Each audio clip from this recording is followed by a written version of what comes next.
TV Web Manaim apresenta Conversas Bíblicas. Eu saúdo a todos com a paz do Senhor Jesus. Nós estamos começando mais uma edição do programa Conversas Bíblicas, esse encontro semanal que nós temos todas as quintas-feiras, ao meio-dia, aqui pela Rádio Manaim, TV Web Manaim. Você também pode assistir pelo Facebook da Rádio Manaim e também no canal da Igreja Cristã Maranata no YouTube. E você, ao assistir, ao participar, eu recomendo que você compartilhe esse conteúdo, que você curta lá no YouTube, porque isso vai fazer com que esse conteúdo tenha maior projeção, maior engajamento, e a própria plataforma vai sugerir esse conteúdo para outras pessoas. Então é importante você curtir e compartilhar, tá certo? E nós estamos numa sequência de um assunto muito importante, muito interessante, que diz respeito à família, os aspectos da família, do jovem na família, os pais, os casais, enfim. É um assunto que a gente já vem numa sequência, hoje é a quinta edição deste assunto, e eu convido você não só a assistir a essa edição, mas também, se você não assistiu, a rever as edições anteriores para você ter o alcance completo. E este assunto, mais uma vez, para tratar dele, nós temos aqui conosco o pastor Luiz Eugênio. Luiz, a paz do Senhor, seja bem-vindo. Paz do Senhor, estamos aí. Vamos lá. Muito bem. O tema de hoje, nós vamos hoje focar nos jovens, e sobretudo nos jovens no aspecto da constituição do lar da família. O pastor Luiz Eugênio vai fazer aqui uma introdução sobre isso, você vai ver, mas a gente está focado nessa direção e nesse grupo. E o texto que nós vamos ler, como texto base para essa edição do Conversas Bíblicas, está em Filipenses, na carta aos Filipenses, capítulo 4, verso 8, que diz assim: quanto ao mais, irmãos, tudo o que é verdadeiro, tudo o que é honesto, tudo o que é justo, tudo o que é puro, tudo o que é amável, tudo o que é de boa fama, se há alguma virtude e se há algum louvor, nisso pensai. Luiz, o texto ele é abrangente no que diz respeito àquilo que é a orientação do Senhor para nós. Nós estamos falando hoje para jovens, e como eu disse antes, você pretende fazer uma introdução acerca dos campos na vida do jovem que a igreja tem abordado. Quais são esses campos? Bom, nós vamos falar sobre os campos do jovem. Eu gostaria de fazer um comentário sobre esse versículo. Esse versículo ele fala aqui sobre a questão dos princípios que o servo de Deus deve pensar. A mente dele deve estar focada nesses tópicos. Era bom até repetir os tópicos. Vamos lá. Retrata aí. Tudo que é verdadeiro, honesto, justo, puro, amável, de boa fama, se há alguma virtude e se há algum louvor. Exatamente. Ou seja, tudo isso aí para a glória de Deus, né? O objetivo maior da nossa vida, de todo o nosso viver, é para a glória de Deus. Agora, os campos em que a obra tem trabalhado na vida do jovem, exatamente, são 5 campos, podemos dizer, né? É a vida profissional. Primeiro, a instrumentalidade na obra, né? O uso do jovem como instrumento das mãos de Deus, sendo usado na igreja de diversas formas e maneiras, porque o jovem pode ser usado em todos os grupos da igreja. Às vezes tem gente que pergunta: o jovem pode fazer parte do grupo de intercessão? Era bom que fizesse, né? Se tivesse jovem no grupo de intercessão com dons espirituais, vai ser usado. Então, a instrumentalidade, a convivência com a família dele, que é importantíssimo isso aí, como ele convive com os pais, com os irmãos dele, a questão, a vida sentimental dele, ou seja, a construção do lar, a vida profissional e a vida estudantil, faculdade, escolas, né? A vida profissional como consequência da vida estudantil, né? Valorizar isso. Na verdade, o que nós pregamos sobre o jovem é o seguinte: primeiro, o jovem deve focar na vida espiritual. São 3 campos que a igreja norteia para a vida do jovem. Embora trabalhando com 5, mas de uma forma geral, são 3 que falamos. Que primeiro, o jovem deve focar na vida espiritual dele. Segundo, na vida profissional. E depois, a vida sentimental. Uma coisa é como se fosse, eu sempre gosto de fazer um círculo assim. O círculo é como se fosse primeiro a vida espiritual, depois dentro desse círculo a vida profissional e por último, dentro do círculo também, a vida sentimental. Então essas três coisas têm que estar ligadas, né? Tem que estar bem ligadas esses três. Né? A gente inclusive vê isso muito claro, esse ensino muito claro na vida de Jacó, porque Jacó, quando saiu de casa, primeiro ele teve uma experiência com Deus, depois ele foi trabalhar 14 anos para depois casar. Exato. Então é uma sequência que a gente vê dentro da própria palavra como ensinamento para os jovens, não é isso? Inclusive, você lembrou de Jacó, eu lembrei também de Isaac. Isaac, quando a Rebeca foi encontrá-lo, né? Que ela falou, aliás, ela teve uma decisão que 4.000 anos atrás a mulher decidiu perguntar: você vai encontrar com esse jovem? Ele falou: eu irei. Ela decidiu pelo projeto, pelo projeto de Deus na vida dela. Exatamente. É interessante a decisão dela sem saber, mas Deus certamente já tinha mostrado para ela que aquele era o caminho mesmo, né? É a revelação do projeto, você fala. Agora, ela foi, e o texto mostra que quando ela chegou para encontrar com Isaac, ele estava orando no campo. Encontrou ele orando, né? É maravilhoso. A jovem, encontrar o jovem já com a vida espiritual estabelecida. O jovem tem uma vida espiritual, certo? Então, exatamente, ali o texto mostra ela chegando, ele orando, e ali depois veio o amor, os dois se encontraram e pronto. Ali construiu aquela família, né? Depois desse encontro maravilhoso, espiritual, né? Que é o primeiro ponto. Amém. Então, nós precisamos aqui, esses 5 campos da vida do jovem. Então, vamos fazer alguns comentários breves aqui sobre essas situações do jovem.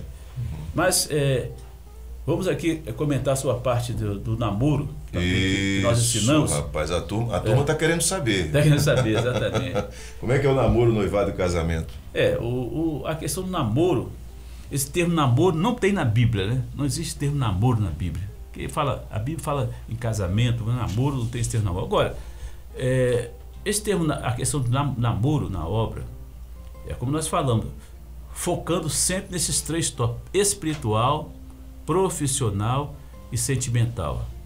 Evidentemente tem muitos jovens que já têm uma vida promissora profissionalmente. Ele é um jovem espiritual, mas já tem um projeto de vida, está estudando, já está formando, está construindo uma profissão já encaminhada, tudo ali. Isso é muito importante.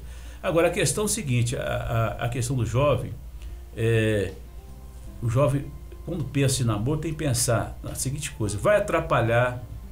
Primeiro, pensar o seguinte: qual a idade que ele tem? Que tem jovem que namorando em idade prematura. É igual você colocar o seguinte: a mãe colocar o pão, como dizem, colocar o pão para assar no forno e tirar o pão antes de concluir a ação. Tira o pão cru. Não está em condições, aquele pão está cru. Então, muitas vezes o jovem, ele começa uma aventura, porque eu quero até fazer um comentário sobre uma coisa que eu acho importante: quando que o namoro, o divórcio começa no namoro. Eu acho que é um comentário interessante. Os sinais que o divórcio não vai dar certo. Isso dá um livro. Tem livro sobre isso. O divórcio começa no namoro. E começa mesmo. Então, veja só. Primeiro, no namoro, os jovens devem observar alguns pontos. Primeiro, você está pensando em namorar? Você tem idade para isso? Você está maduro para pensar em namoro? Porque o namoro, ele dá alguns sinais pelo seguinte: às vezes o jovem, o objetivo dele é somente uma aventura. Ele quer tomar um tempo, tomar o espaço dele, um tempo. Ele tem um propósito, tem que ver se esse namoro tem algum propósito, vai dar algum resultado, tem projeto futuro para ele, se Deus está nisso. Porque o pastor normalmente pouco interfere nisso, é mais a família, os pais, que às vezes quer incentivar o filho, a filha a namorar, isso, aquilo. Tem que ver se esse é o caminho de Deus para a vida do jovem, porque às vezes o jovem tem que pensar o seguinte: a idade dele tem que estar pensando em estudar, em preparar a sua vida para poder ter um futuro assim, podemos dizer, melhor. Agora, pensa bem, o jovem, vamos dizer que isso aí está tudo concluído, o jovem já está em condições, maduro, ele está pensando, realmente encontrou a amada. Eu até lembro de um jovem que ele estava, uma história que um jovem estava orando, ele falou o seguinte: senhor, eu não aguento esperar mais não, senhor, não aguento esperar mais não. A primeira que eu encontrar na minha frente, essa vai ser a minha amada, certo? Ele orando na igreja, orando assim, ajoelhado, orando assim, mas balbuciando em voz alta, né? Aí disse que quando levantou, a jovem mais feinha daqui já apareceu na frente dele, falou que é a primeira que encontrasse, ele falou assim, eu tava brincando, senhor, né? Então é o seguinte, às vezes o negócio, a questão disso é séria. O jovem tem que pensar o seguinte, a decisão sua. Agora, é interessante lembrar, eu estava lembrando de um jovem que ele estava namorando, uma jovem namorando um rapaz, então ela não falou nada com ele. Interessante isso. Os jovens têm que ter sinais. Se você está namorando, esse namoro, se você tem propósito de casamento, você tem que fazer uma análise geral da situação. Ela estava namorando um rapaz, mas ela, na casa do rapaz lá, conversando com a família, ela observou a agressividade que ele tratou a mãe dele. No outro dia terminou o namoro. Ela falou comigo, falei, você fez corretamente isso, porque do jeito que você tratou a mãe dele, vai te tratar.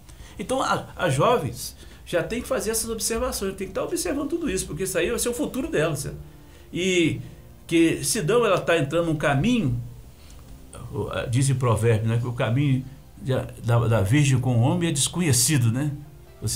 Na verdade é o seguinte, hoje já se comprova que a pessoa, antes de casar, conhece pouca do pessoa, 30% se conhece, a maioria do que a pessoa não conhece, só conhece depois do casamento, da convivência, né?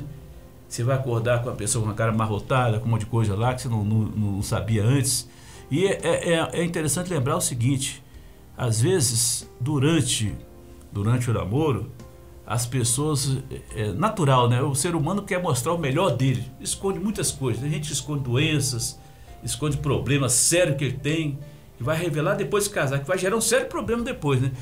Então, o jovem, ele deve estar bem atento a sinais, e como diz o texto que foi lido aqui, nisto pensai direitinho, para você não se arrepender depois, porque depois do arrependimento é triste.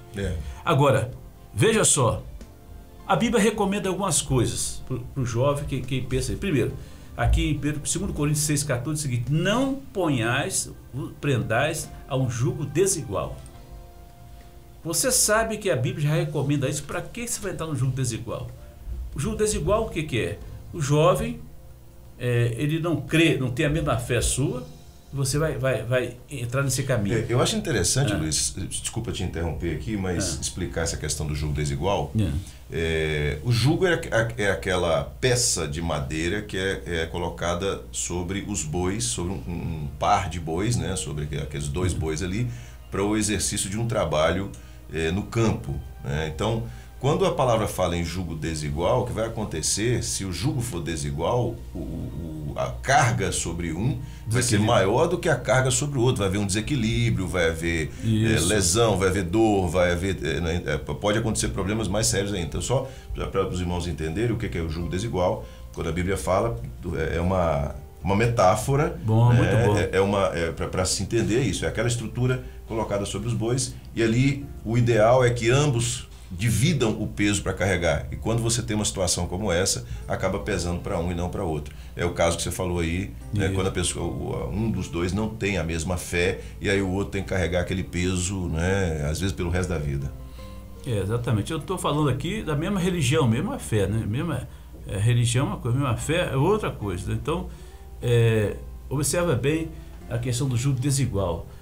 Mas depois eu vou trabalhar para converter, ele vai aceitar Jesus, não sei o que, irmão, não vai desse caminho não. Tem irmã aí que está orando há 20 anos, está do mesmo jeito aí, é um caminho muito perigoso, que a Bíblia não recomenda. Então você tem que pensar nisso, né?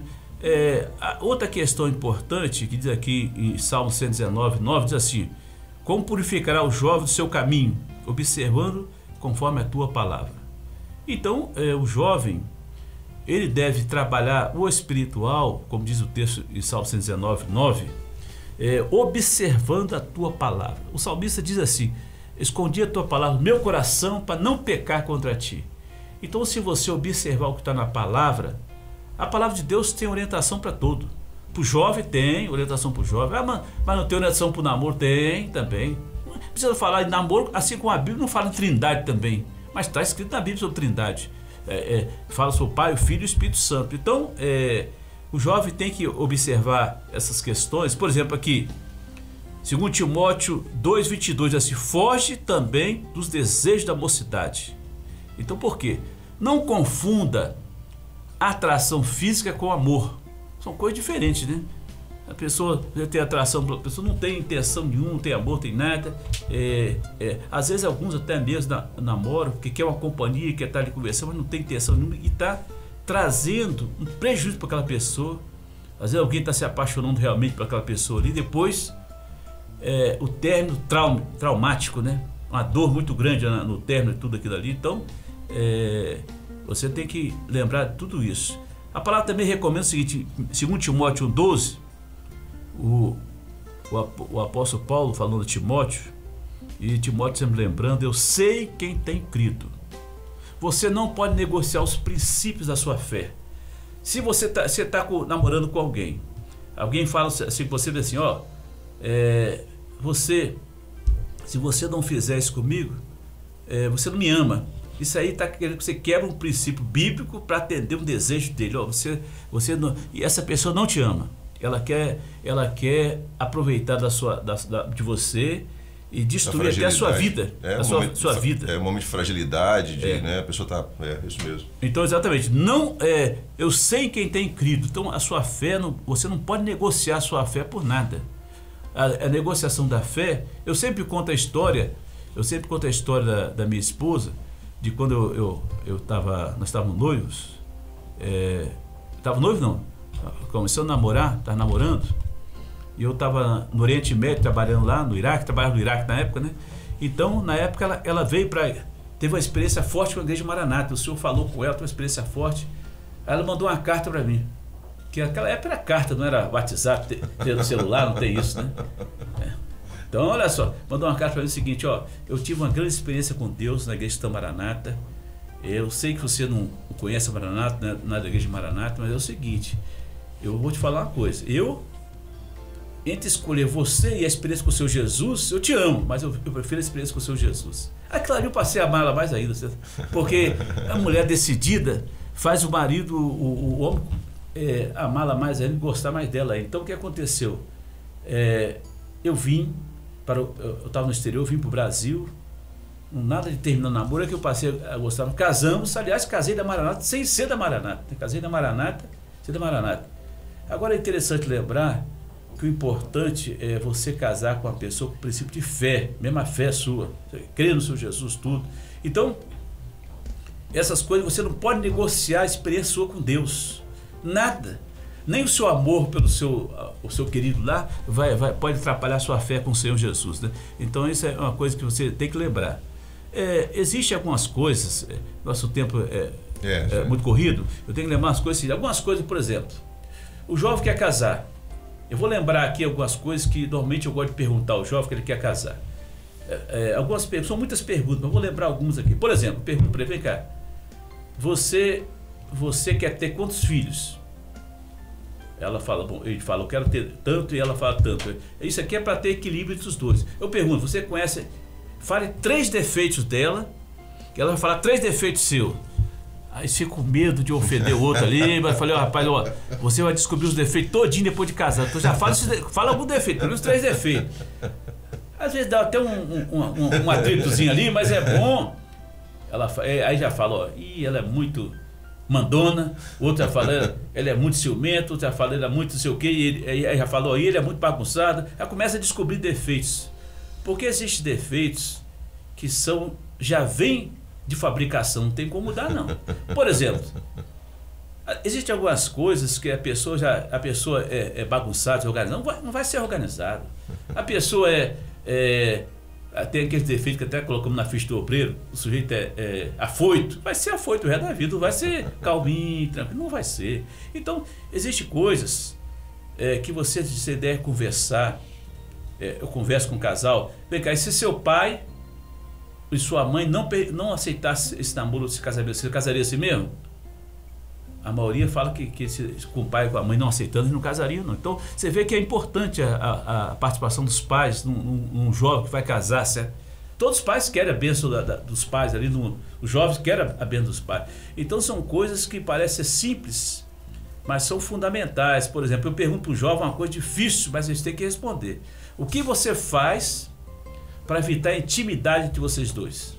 Aí, não, pastor, eu evito de ir num lugar muito erro, não sei o que. É isso mesmo. Então, o jovem tem que ter os cuidados, porque o espírito está pronto, mas a carne é fraca, né?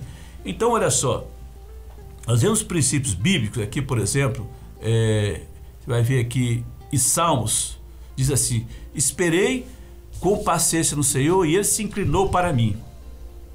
Existe até um grupo de jovens que trabalham sobre espera, né? Que esperar num tempo como hoje, para quem espera, os minutos parecem anos, né?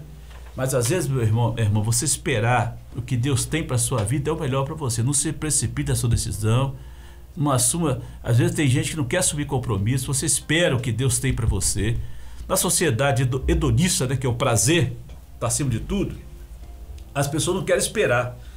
Mas você esperar não é... Aí teve uma jovem que perguntou ao pastor, vem cá, eu devo ir à caça dele ou ele vai à minha caça? Eu falei, o negócio é caça, é caçador. O negócio é o seguinte, agora, veja só. Eu, por exemplo, sou casado há 40 anos, já tem 40 anos minha mulher sofrendo comigo aí, mas veja só, 40 anos. Naquela época, quem me pediu namoro foi minha mulher, não foi eu, não.